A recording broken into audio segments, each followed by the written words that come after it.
Hey guys, MrPokke here, back with another video, and this is going to be my first ever CN unit analysis for Wuthering Waves, featuring none other than one of, if not the strongest DPS we have right now, Havoc Rover or Havoc MC. And without further ado, let's get into today's content. Subscribe!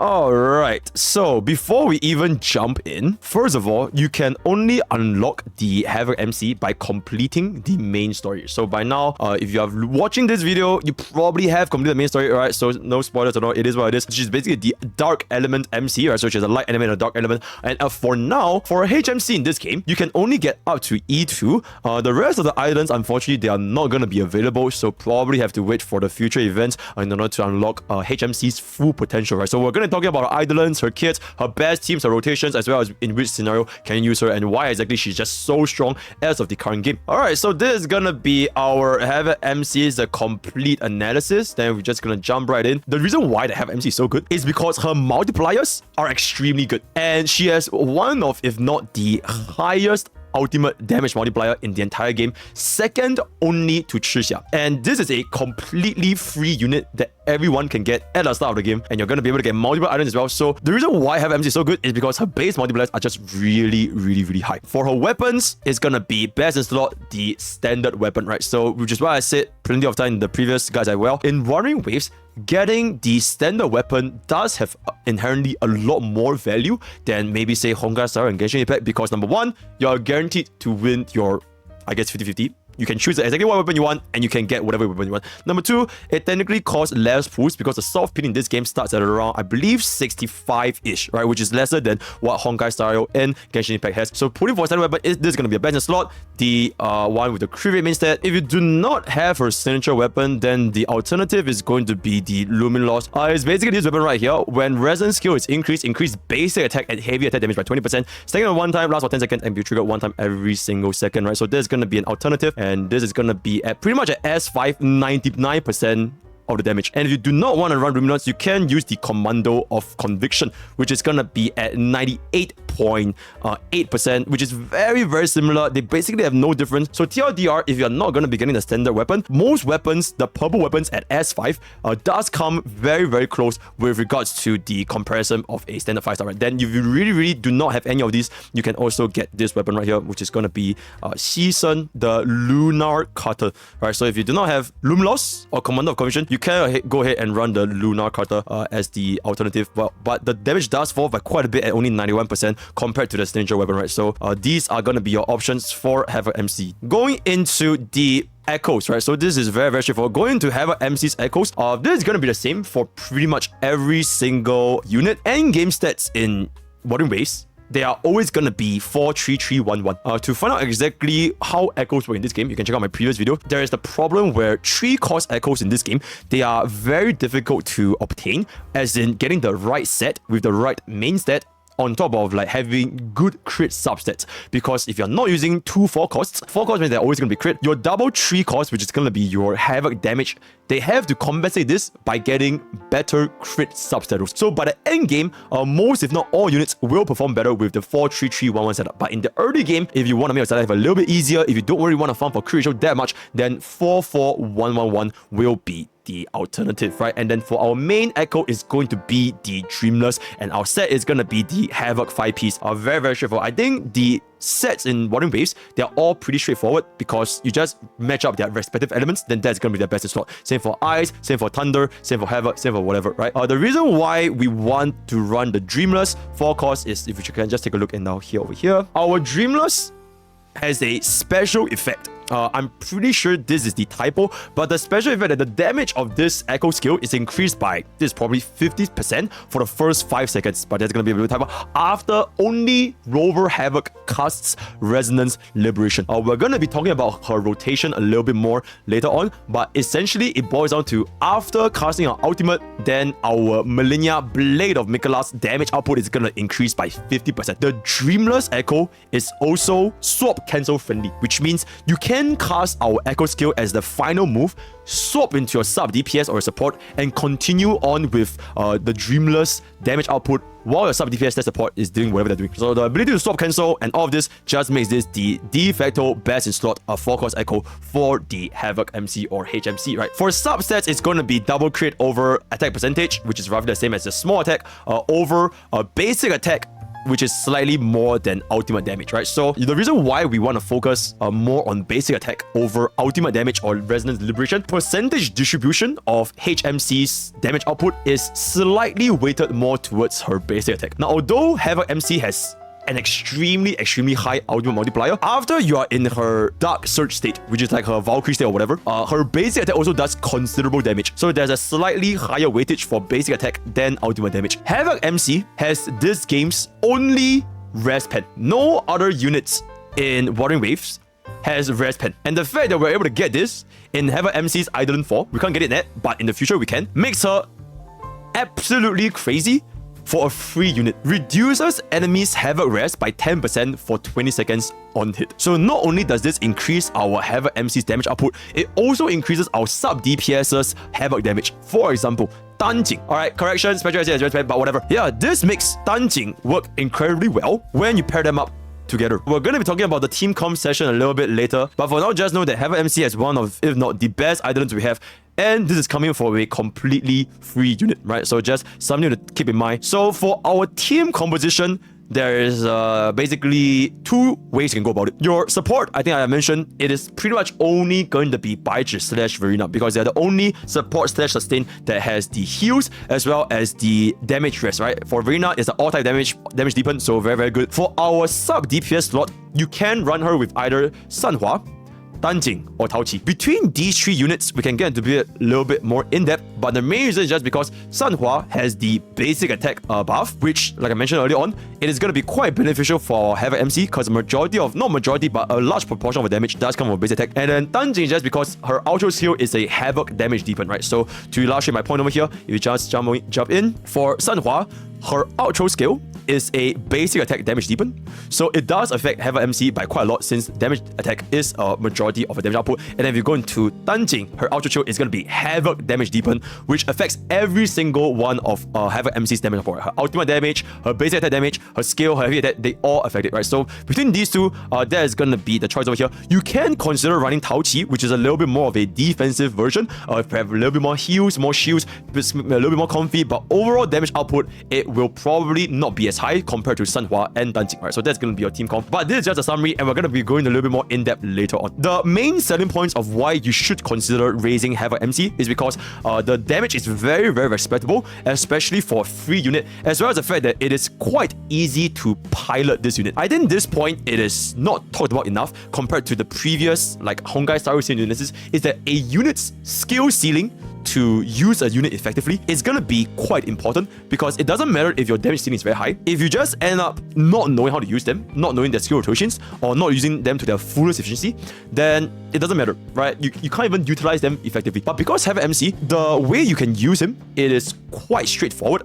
It makes it very easy for beginners to pick them up, deal a lot of damage, and sort them out, and just have a great time with Havoc MC. So that is why it's a controversial. And also, very worth to raise, especially in the early game, because first of all, it's completely free. Next of all the items you're eventually gonna get them. And last of all, since this is a free unit, and you don't even need to farm for your essential materials because you do get them in-game, it's generally quite cheap to raise as well. So all these factors makes Havoc MC a great DPS that you can consider, especially if you end up using your selector on Verena, right? Which I think you should. Talking about Havoc MC's kit. So basic attack, skill, as well as the intro and outro skill. So the core mechanics with Havoc MC is that you can see this bar over here. This little bar, when you have the wing icon, is when you are in your Dark Surge state. So this is where your basic attacks are enhanced, and upon unlocking your next trace, you also do additional ultimate damage. So the name of the game with Havoc MC is getting to this Dark Surge state as soon as humanly possible so that you can deal as much damage. So it's a little bit like, if I can give an example to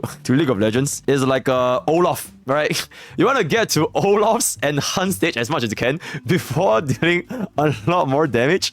So yeah, that's basically the case of Havoc MC. Get into this enhanced state, dealing more damage, and then once you are out of this enhanced state, then you can try to swap out and within your damage from your sub DPS or supports, right? Okay, then for Havoc MC's skill, it basically is a very quick slap with the wing. Just slap at any one time the wing, and that's pretty much it. One good thing about the skill is, I'm not sure if you guys have noticed, it generates a pretty big chunk of resonance energy. It generates a pretty big chunk for you entering into your Dark Surge mode. So this skill will be quite crucial for you to enter into Dark Surge mode as well as possible. So it's not exactly used for like high damage output, although the multiplier is really, really good. The multiplier for this skill is at level 1, 288%. Damage output is still gonna be when you are within Dark Surge.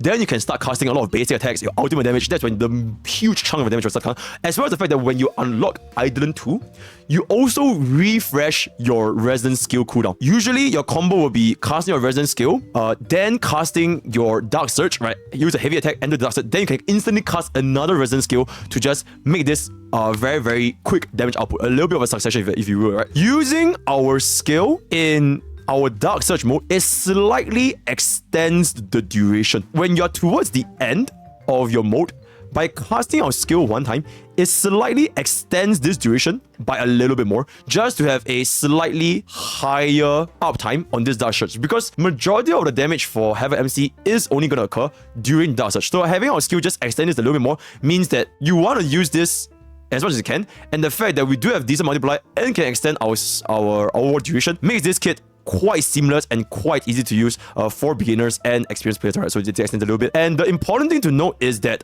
before unlocking your Eidolon 2, the cooldown of your skill is shared. So if you were to use your skill before entering into Dark Surge, since the skill cooldown is shared, when you enter, it will not refresh. But this will change upon unlocking Eidolon 2.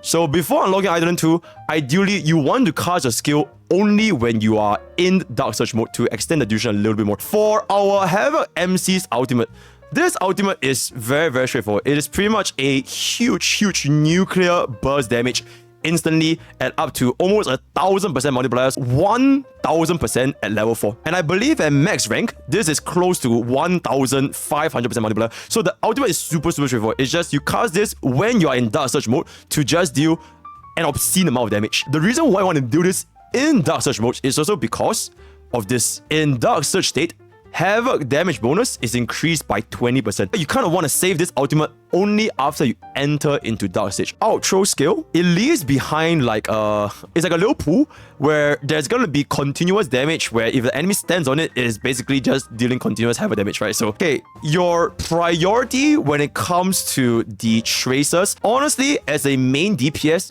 you should be raising up Havoc MC's all of the tracers for the majority of the time, right? Because you are going to be using every single one of the kit with a main DPS. So at the end of the day, all these, they're going to be raised. But if you do have to put a priority, this is going to be the most important thing you want to unlock, because it does contribute to a significant amount of a damage increase for your Havoc MC, not only for your ultimate, for your base attack, for your skill, everything just ties to this. So this is the number one thing you unlock. And after you unlock this, you definitely want to go ahead and unlock the resonance skill, because the multiplier for resonance skill is very, very high. Then upgrade your Forte circuit into your Resonance Liberation, and then finally your basic attack, right? So, but at the end of the day, it doesn't matter that much because you still have to unlock everything, especially on main DPS. So just something for your considerations. This is the rotation. In order to get 100 points of Umbra, your rotation is going to be as follows. Your basic attack gains 33 points, your E gains 40 points, and your intro skill gains 30 points. So usually, in order to get a full Umbra,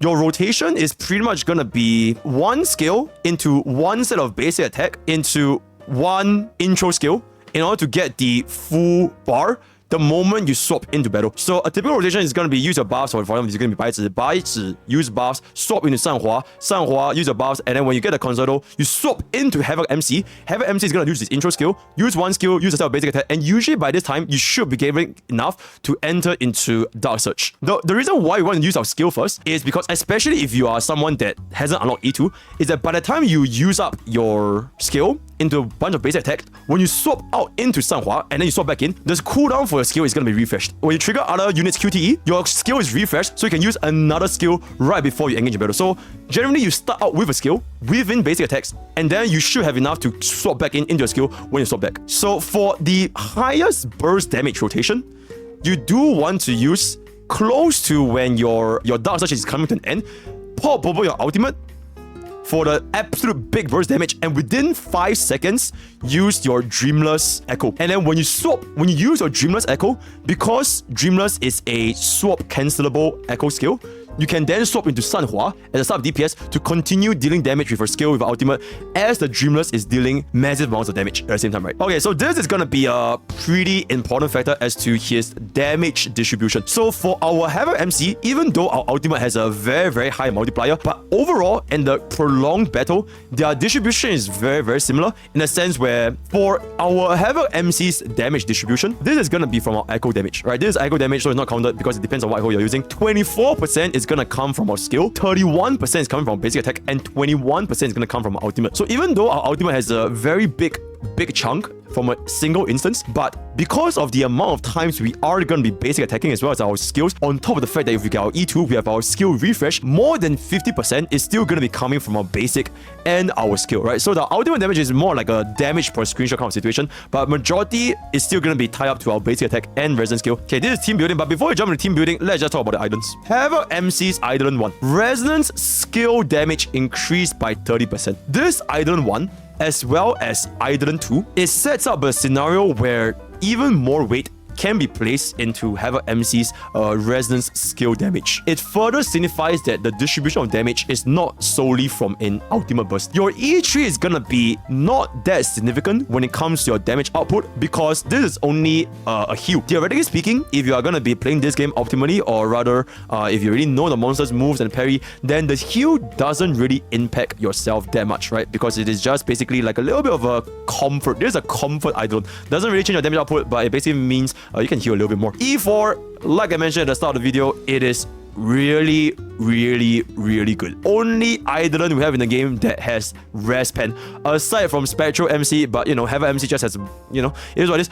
Havoc Res 10% for 20 seconds. This will pair exceptionally well with another Havoc DPS, not just for Havoc MC alone.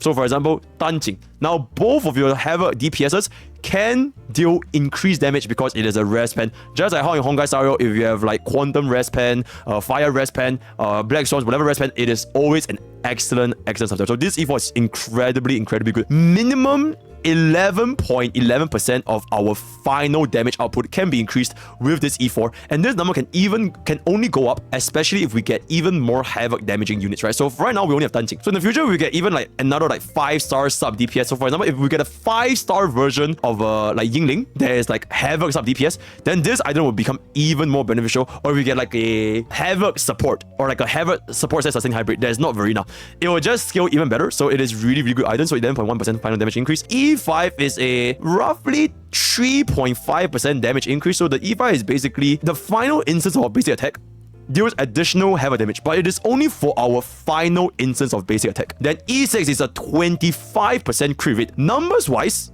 it is only 10%, but comfort wise, 25% crit rate is really comfortable, and it allows players to slot in their 4-3-3-1-1 setup with a much better ease when it comes to your gearing quality, right? Now you don't have to have like perfect substats because you're literally given a 25% crit rate. So maybe on paper, assuming that perfect scenarios, this is only a 10% damage increase, but when it comes to comfort, when it comes to finding the right gears, then this is gonna be a very good quality of life, right? So that is gonna be Havoc MC's Eidolons. I think just touching on about this a little bit more, final difference is that 4-3-3-1-1 setup, not just for Havoc MC, but also for any DPS, they generally outperform a 4-4-1-1 setup by 7%. This is only assuming if you have a good crit subsets already. 4 costs gives you crit rate main, but 3 costs gives you elemental damage main. So if you were to run a double elemental damage main, you need to make up for it with good crit subsets. If you do not, then it is still recommended to run the 4-4-1-1-1 just to have a healthier crit ratio and do a more consistent amount of damage compared to 4-3-3-1. But by the end game, then this is gonna be the difference between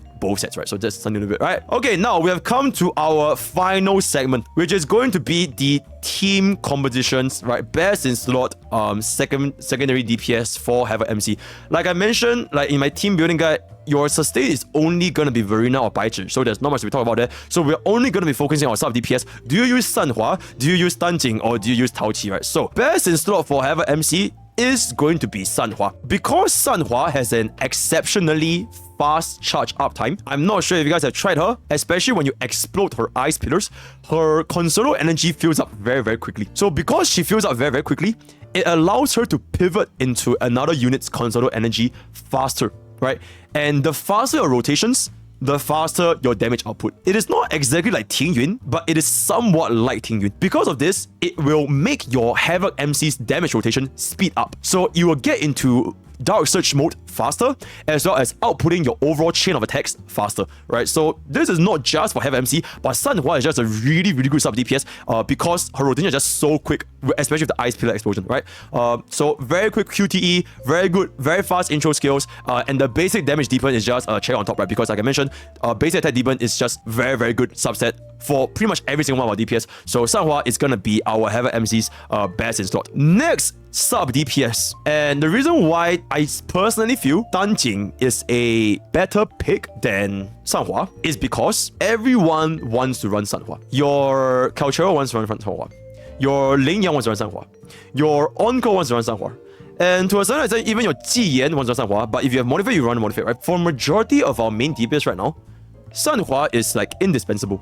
Whereas Danjing pairs very well with Havoc damage units. And right now, the only other Havoc damage unit we have is Havoc MC. So this will open up our Sanhua to be paired with our first team, and we can allocate Danjing into our second team, and both teams will have a very good performance, right? If you were to give Havoc MC Sanhua, Danjing will perform nowhere near her full efficiency if you pair up with, like, for example, like Calchero. So this is the reason why me personally, I feel that Danjing is an excellent sub DPS for Havoc MC, even if maybe she doesn't do as much damage, or maybe she doesn't do as much damage as compared to Sanhua, but just by opportunity cost alone, she is a really good pick. Aside from this reason, overall her kit also functions very well. She has this mark, and we can proc our consolo energy relatively quickly as well. So to get a full bar on Danjing's consolo energy is going to be an intro skill into 2 skills, so 2 E's, then 3A, 3E, enhanced attack. This might sound a little bit complicated, but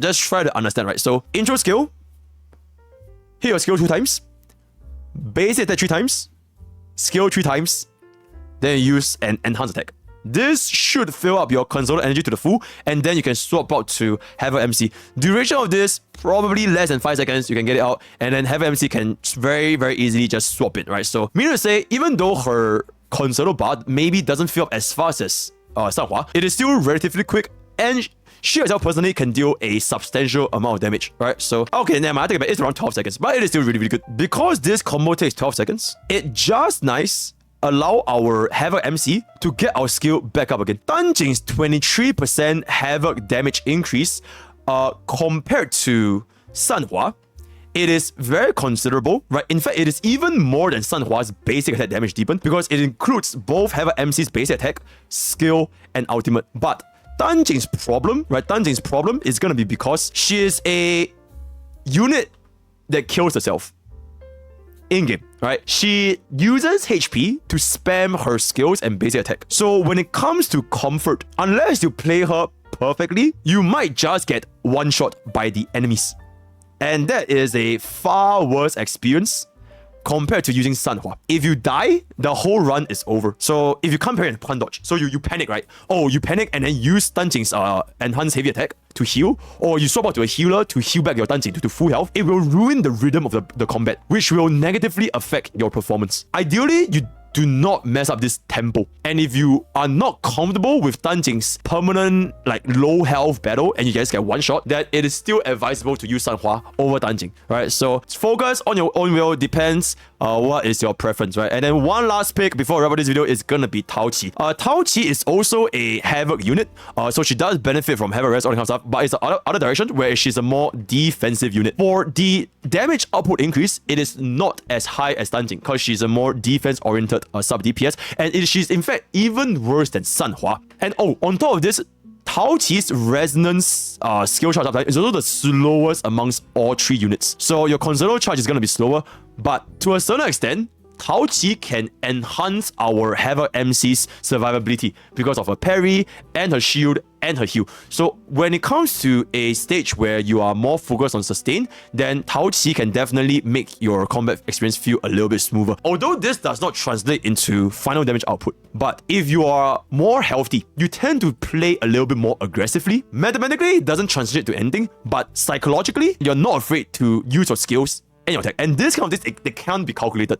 So if you feel more comfortable using Tao Qi and she makes you feel more aggressive and you therefore deal more damage, then it's worth it. Also, yeah, a boba. Right. With that, we have come to the end of our first ever CN unit analysis featuring Havoc MC. Wanna come join any discussions? Head on to the comments below or join the Discord, discord.gg for his Poke's Village for a very active community talking about Honkai Story on a daily basis. Want to check out my stream? That's Twitter.tv for every single day.